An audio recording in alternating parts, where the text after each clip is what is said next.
السلام عليكم متتبعي قناة أم أية وياسير، كنتمنى أنكم تكونوا بخير على خير وبصحة جيدة إن شاء الله. اليوم إن شاء الله غادي نحضر معكم طريقة تحضير ديال العجينة ديال البيتزا. على بركة الله نبداو بطريقة التحضير. غادي نحتاج إن شاء الله في المقادير. عندي هنايا الدقيق الأبيض، الدقيق الفينو، درت فوق منه شوية ديال الزعتر، غير بعض الوريقات ديال الزعتر.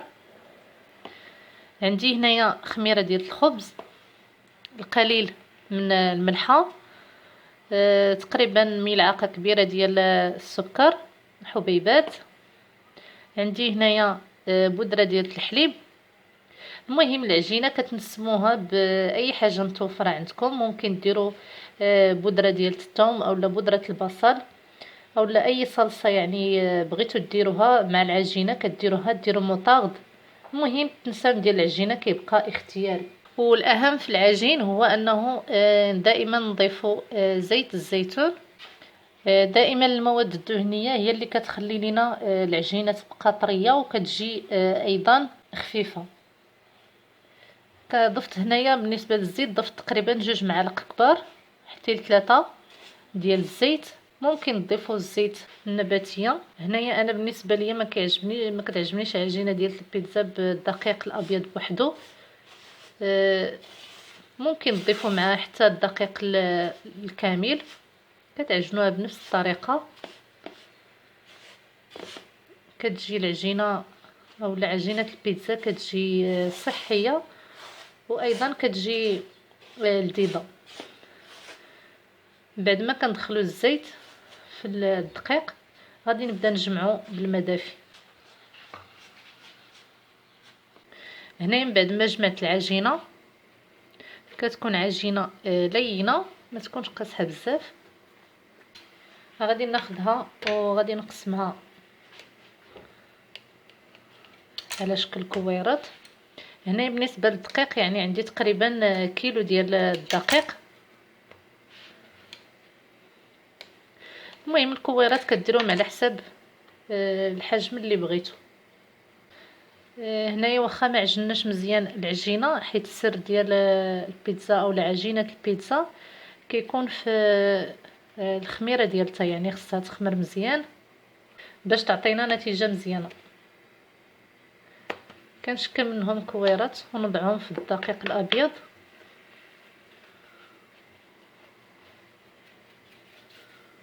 هنايا من بعد ما كملنا العجينه ديالتنا وضعت عليها شويه ديال الدقيق الابيض من الفوق وغادي نغطيها ببلاستيك غذائي وغادي نخليوها، ثم غادي نغطيها بزيف من الفوق ونخليوها حتى تخمر وترتاح مزيان، يعني مده ديال تقريبا حتى 15 دقيقه. عاد غادي نسرحوها باش نطيبوها ان شاء الله.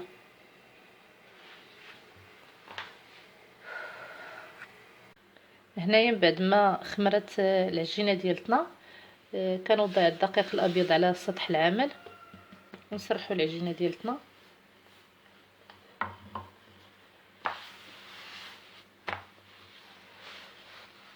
بالنسبه لهاد العجينه الا عجنتوها وبغيتو تحتفظوا بها في الثلاجه كتوضعوها في الفريغو، يعني كتبقى مده ديالتها تقريبا يومين، حيت الا بطات بزاف راه كتخسر ديك العجينه، حيت ديك الخميره كتحول ما كتبقاش العجينه مزيانه.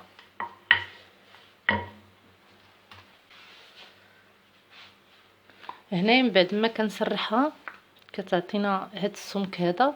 خص ضروري تكون العجينه ديالكم رقيقه، اصلا العجينه ديال البيتزا كتكون رقيقه ما كتكونش غليظه. غادي نستمر على هذا النحو هذا حتى نكمل الكويرات ديالي كاملين ونسرحهم. وكنوضعهم في اللاطه ديال الفران ونخليوهم يخمروا واحد شويه، ثم غادي ندخلوهم للفران. الفران ضروري يكون سخون مزيان، حيت حنايا ما غاديش نطيبوهم، فقط غادي نطيبوهم نص طيبه باش نشوفوا الطريقه ديالتهم كيفاش كتكون بالنسبه للناس اللي كيبغيو يطيبوا العجينه ويحتفظوا بها في الثلاجه. هنا بعد ما كملت العجينه وضعتها في اللاطه، اللاطه دهنتها بشويه ديال الزيت. المهم توضعوا الزيت اولا ترشوا الدقيق اللي مناسبكم، اولا توضعوا ليها بابي ورق الزبده. هنايا غادي ندخلها للفران اللي غادي يكون سخون، ومشعل فقط غير من التحت، ما نشعلوش عليه من الفوق حيت حنا ما بغيناش تحمر، بغيناها فقط تاخد اولا طيب نص طيبه ما تحمرش. مده ديال تقريبا غير تبان لينا العجينه راه بدات كتقساح وما بقاتش خضره، وغادي نخرجوها من الفران. هذه هي العجينه ديالتنا من بعد ما طابت. كما شفتوا راه ما كنحمروها شيء، فقط كنشعلوا عليها غير من التحت حتى كتولي بهذا الشكل هذا كما شفتوا. فران سخون كما كتشوفوا، كنحاولوا عليهم غير واحد شويه حيت كيكونوا باقيين طريين باش ما يتهرسوش. كتاخذوا بالنسبه للاحتفاظ ديالهم في الثلاجه، كتاخذوا كل وحده كديروها في بلاستيك غذائي، ثم كنلويو حتى كنديروا كل وحده في بلاستيك غذائي، عاد كنلووهم بشي زيف يعني خاص اللي كيتشرب الرطوبه، غير هذاك اللي كنديروا للخبز. عاد كنديروهم في الثلاجه، يعني كيبقاو مده ديال شهرين في الفريغو، راه ما كيخسروش ما حتى شي حاجه، لان العجين ديالنا طايب، ما كايناش الخميره اللي غادي تخسرو وحتى شي حاجه، يعني ما غاديش يخسر نهائيا. بحال تقريبا الخبز اللي كنوضعوه في الثلاجه راه ما كيخسرش.